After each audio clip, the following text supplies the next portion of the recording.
எச்சரிக்கை விடுத்திருக்காங்க. பிளாஸ்டிக் பொருட்களை விற்பவர்களுக்கு 5000 ரூபாய் அபராதம்னு. இந்த அபராதம் இடுவதனால எந்த ஒரு பயனுமே கிடையாது. ஏன்னா ஒவ்வொரு நாளும் பொருட்களை பதப்படுத்தணும், அதை பாதுகாக்கணும், பல நாள் பயன்படுத்துகிற மாதிரி அதை நம்ம சேமித்து வைக்கணும். இதுதான் விற்பனையாளர்கள், உற்பத்தியாளர்களுடைய முக்கியமான நோக்கம்.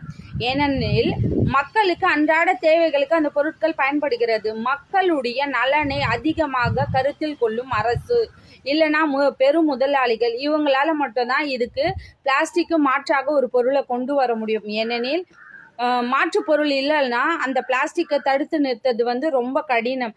மக்களுடைய நலனை கருத்தில் கொள்ளும் அரசு எத்தனையோ கோடிகளில், எத்தனையோ 1000 கோடிகளில் முதலீடு செய்யும் அரசு மக்களுக்காக இந்த பிளாஸ்டிக்கை தடுப்பதற்கு அதுவே ஒரு மாற்றுத்தொருள். ஏன்னா வாழை இலை இருக்குது, தையலை இருக்குது, பனை ஓலை இருக்குது, தென்னை ஓலை இருக்குது, ஈச்சம் ஓலை